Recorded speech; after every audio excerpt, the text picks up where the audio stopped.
हैं इसमें अंक गणित की आधारभूत प्रमेय। ये क्या होती है? अंक गणित की आधारभूत प्रमेय होती है आपके बच्चों। किसी भी भाज्य संख्याओं को अभाज्य संख्याओं के रूप में गुणनखंडित किया जा सकता है, यानी कि कोई भी भाज्य संख्या हो उसे अभाज्य संख्या के गुणनखंड के रूप में व्यक्त किया जा सकता है।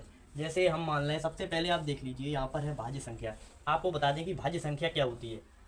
भाज्य संख्या वे संख्याएं होती हैं जिनके दो से अधिक गुणनखंड हो सकें, वो हमारी होती है भाज्य संख्या। जैसे यहाँ पर लिख दें हम 4 है, तो 4 के दो से अधिक गुणनखंड होंगे। एक तो आपका होगा 2 इंटू 2, 2 इंटू 2 हो गया, और एक हो जाएगा आपका 1 हो जाएगा, 2 इंटू 2 तो 2 से अधिक गुणनखंड हो गए। तो ये आपकी कैसी संख्या है? ये संख्या आपकी कहलाएगी भाज्य। जैसे हम यहाँ पर ले लें, यहाँ पर मैंने 6 ले लिए, तो इसके 2 इंटू 3 इंटू 1 कह सकते हैं इसे। तो इसके भी 2 से अधिक गुणनखंड हो गए, तो ये संख्या हमारी 6 क्या कहलाएगी? भाज्य संख्या कहलाएगी। तो इसकी डेफिनेशन इस प्रकार है कि ऐसी संख्याएं जो 2 से अधिक संख्याओं के गुणनखंड के रूप में व्यक्त की जा सकें, तो वो भाज्य संख्याएं कहलाती हैं। तो ये हमारी क्या हो गई? भाज्य संख्या हो गई।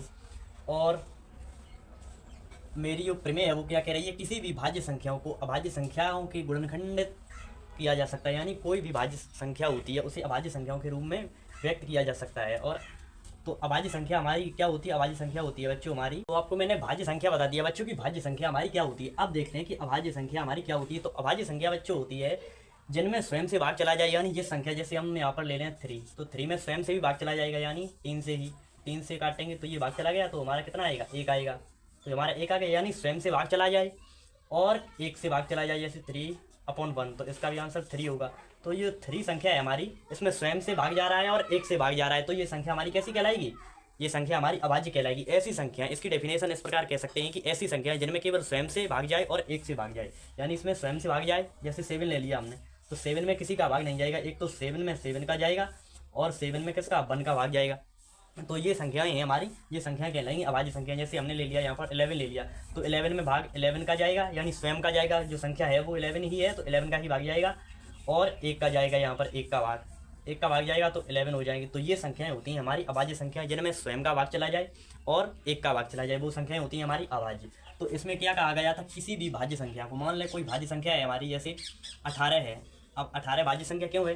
क्योंकि इसके 2 से अधिक गुणनखंड हो सकते हैं, 2 से अधिक गुणनखंड इसके हो सकते हैं। जैसे हम 2 इंटू 3 ये इसके गुणनखंड होंगे, ये इसके क्या होंगे? गुणनखंड होंगे, ये इसके गुणनखंड हो गए। तो इसमें कहा गया था कि किसी भी भाज्य संख्या को, तो ये भाज्य संख्या है, इसके 2 से अधिक गुणनखंड है, ये एक भाज्य संख्या है। तो किसी भी भाज्य संख्या को अभाज्य संख्याओं के गुणनखंड के रूप में व्यक्त किया जा सकता है। तो ये गुणनखंड जो हुए हैं हमारे, ये कैसे हैं?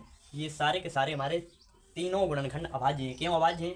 क्योंकि जो हमारा 2 है, सबसे पहले 2 ले लें, तो 2 का और किसी भी संख्या का भाग नहीं जाएगा, केवल 2 का 2 में जाएगा और 2 का 1 में जाएगा। अभी आपको मैंने बताया किसी भी संख्या का अगर स्वयं से भाग जा रहा है और 1 का भाग जा रहा है केवल, तो वह संख्या हमारी क्या कहलाएगी? वह संख्या अभाज्य संख्या कहलाएगी। तो इसमें स्वयं का भाग जा रहा है और 1 का भाग जा रहा है, तो हमारी ये कौन सी संख्या कहलाएगी? ये संख्या कहलाएगी हमारी अभाज्य संख्या। हमारी कहलाएगी अभाज्य संख्या, क्योंकि इसमें अब यहाँ पर ले लें हम 3, तो 3 ले लिया। 3 को किसी भी संख्या का इसमें डिवाइड नहीं होगा, इसमें ना 3 का ना 5, 3 का केवल होगा। मैंने कहा था केवल स्वयं का डिवाइड हो जाए और 1 का डिवाइड हो जाए, तो इसमें स्वयं का हो जाएगा और 1 का हो जाएगा। तो ये कैसी संख्या होगी? ये भी हमारी अभाज्य होगी। और 3 भी, ये 3 भी हमारी अभाज्य संख्या है और 2 भी अभाज्य संख्या है। तो ये थी हमारी कैसी संख्या? ये थी हमारी भाज्य संख्या। हमने ली थी यहाँ पर जो 18 संख्या थी, वो हमारी संख्या थी भाज्य, क्योंकि इसके 2 से अधिक गुणनखंड हो सके। और जो गुणनखंड हुए हमारे, जो 2, 3 और 3, तो ये हमारी सारी की सारी संख्याएं अभाज्य हैं। और ये क्या है? भाज्य। तो यहाँ पर हम लिख सकते हैं ये क्या है? अभाज्य संख्याओं के गुणनखंड। अभाज्य संख्याओं के गुणनखंड, ये क्या है? हमारी अभाज्य संख्याओं के गुणनखंड, क्योंकि ये 2 भी अभाज्य है और 3 भी हमारी अभाज्य संख्या है और ये भी 3 हमारी अभाज्य संख्या है।